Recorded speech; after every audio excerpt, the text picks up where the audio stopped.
সুপ্রিয় দর্শক, আসসালামু আলাইকুম। কেমন আছেন আপনারা? নিশ্চয়ই ভালো আছেন। আজকের ভিডিওতে আপনাদের সবাইকে স্বাগত জানাচ্ছি। আজকে আমি আপনাদের সাথে শেয়ার করব কিভাবে বুঝবেন আপনার ডেলিভারি হতে আর অল্প কিছুদিন বাকি আছে, বা কবে আপনার ডেলিভারি হবে, বা কখন ডেলিভারি প্রক্রিয়া শুরু হবে, এই জিনিসগুলো বুঝবেন কিভাবে। তাহলে চলুন মূল ভিডিওতে যাওয়া যাক।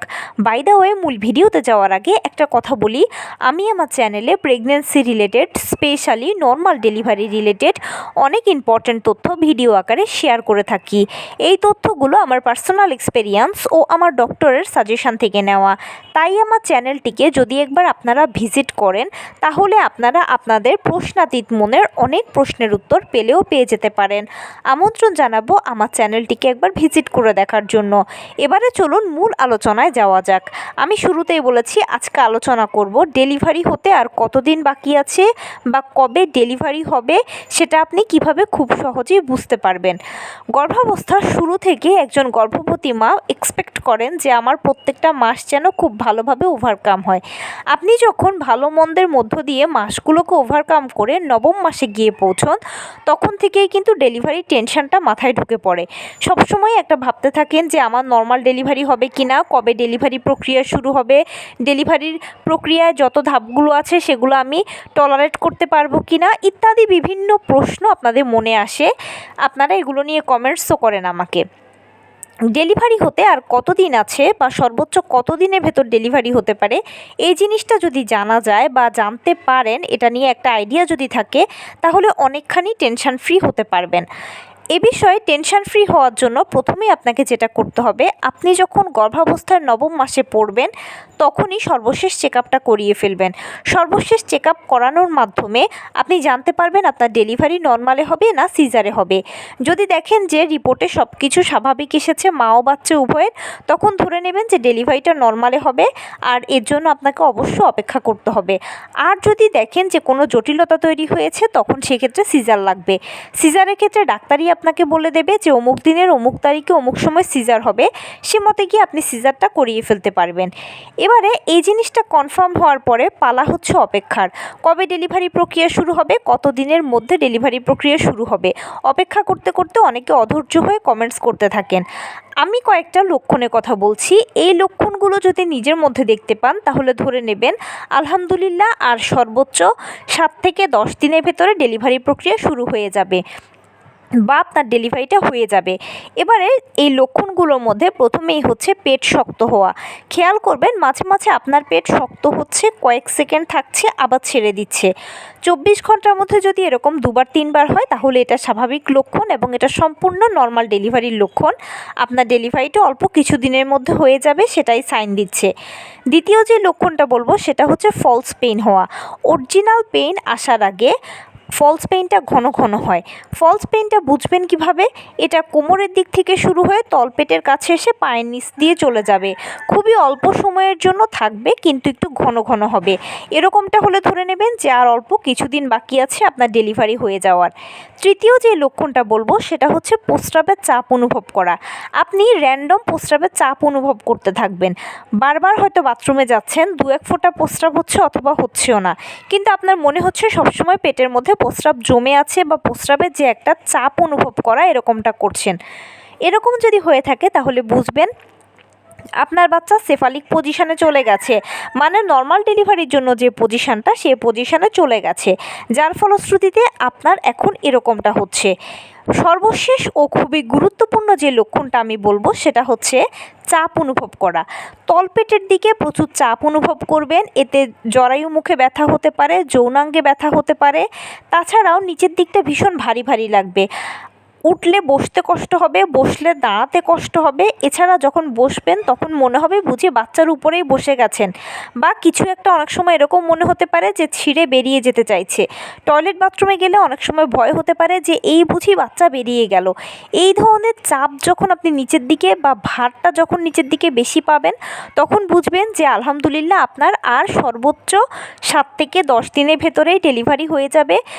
বডি আপনাকে ফুল সাইন দিচ্ছে, এবং আপনার বাচ্চাও ডেলিভারির জন্য 100% প্রিপারেশান নিয়ে নিয়েছে। এরকম লক্ষণগুলো যদি দেখতে পান তাহলে ধৈর্য ধরে অপেক্ষা করবেন। আর আমি যে সময়টা বললাম 7 থেকে 10 দিন, এর থেকে কারো আবার কম সময়ও লাগতে পারে, কারো হয়তো 2-1 দিন বেশিও লাগতে পারে। সেটা ডিপেন্ড করে হচ্ছে এক একজন মায়ের বডির এক এক ধরনের স্ট্রাকচারের কারণে। এবারে এরকম যদি কেউ দেখতে পান এবং আপনার যেহেতু আলট্রাসোনোগ্রাম রিপোর্ট বা নবম মাসের সর্বশেষ চেক আপ যেহেতু বলেছে যে নর্মাল ডেলিভারি হবে, তখন সেক্ষেত্রে কিন্তু অবশ্যই এবার ধৈর্য ধরে অপেক্ষা করতে হবে। আপনারা যদি এবারও মনে করেন যে আর কবে ডেলিভারি প্রক্রিয়া শুরু হবে, তাহলে কিন্তু হবে না, অধৈর্য হওয়া যাবে না, আপনাকে ধৈর্য ধরে অপেক্ষা করতে হবে। কারণ সব দিক থেকেই কিন্তু আপনি নর্মাল ডেলিভারির জন্য গ্রিন সিগন্যাল পেয়ে যাচ্ছেন। সো আপনাকে এখন অপেক্ষাই করতে হবে। নর্মাল ডেলিভারিতে বেসিক্যালি কষ্ট বলতে যদি কিছু বোঝায় তাহলে হচ্ছে এই অপেক্ষাটুকু কষ্ট। ধৈর্য ধরে একবার যদি কষ্টটা সহ্য করে নিতে পারেন এবং একবার যদি ডেলিভারি প্রক্রিয়াটা শুরু হয়ে যায়, বিশ্বাস করেন ম্যাজিকের মতো একের পর এক ধাপ অতিক্রম হতে থাকবে। আপনি একটা কিছু বুঝে উঠতে উঠতে আরেকটা ধাপ শুরু হবে, আরেকটা বুঝতে বুঝতে আপনি ডেলিভারি রুমে পৌঁছে যাবেন। ডেলিভারি রুমটাকে ফেস করতে করতে আপনার সন্তান আপনার কোলে এসে যাবে। বিশ্বাস করুন, নর্মাল ডেলিভারি প্রক্রিয়াটা একদম সহজ। শুধু এখানে কষ্টটা হচ্ছে যে ডেলিভারি প্রক্রিয়া কবে শুরু হবে সেটার জন্য অপেক্ষা।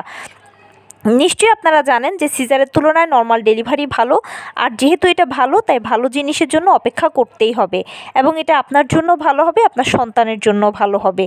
আমি যে লক্ষণগুলো বললাম সেই লক্ষণগুলো যদি কেউ নিজের মধ্যে দেখতে পান তাহলে অবশ্যই এই সময়গুলোকে আপনি যেভাবে পার করতে পারেন বা যেভাবে পার করলে আপনার ভালো হবে সেটা হচ্ছে নিয়মিত হাঁটাচলা করবেন, টুকটাক কায়িক শ্রম করবেন, লো কমেটটা ব্যবহার করবেন।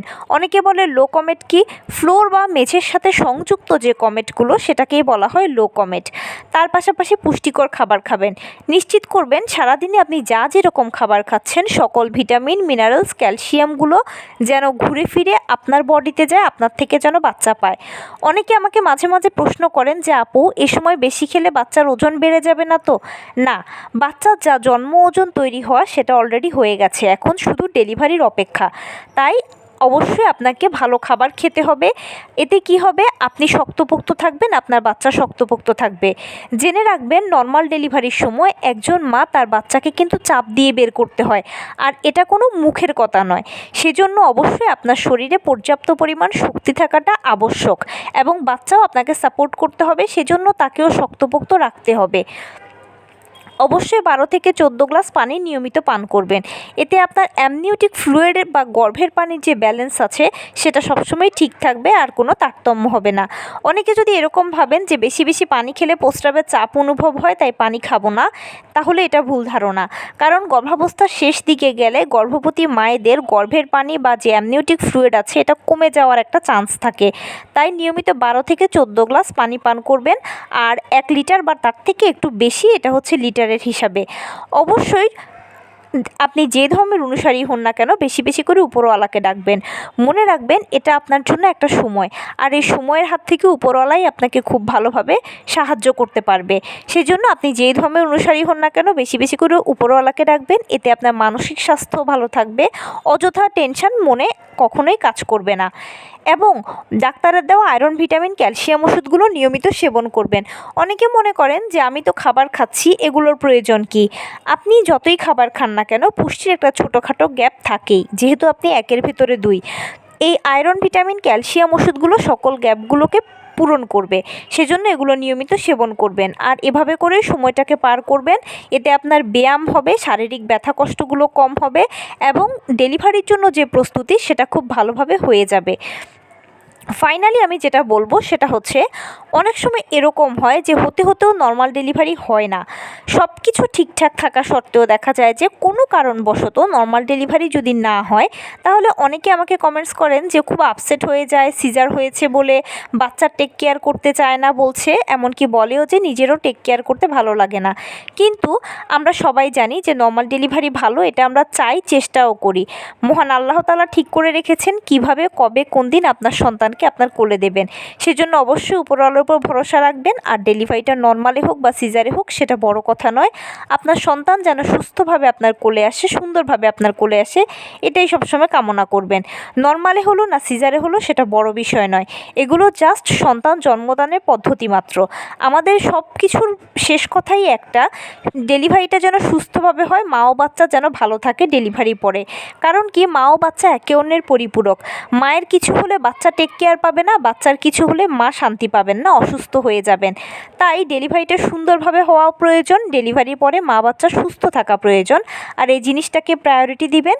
আর নর্মাল ডেলিভারির জন্য অবশ্যই চেষ্টা তো করছেন, নিশ্চয় করবেন, বেশি বেশি করে উপরওয়ালাকে ডাকবেন আর ধৈর্য ধরে অপেক্ষা করবেন।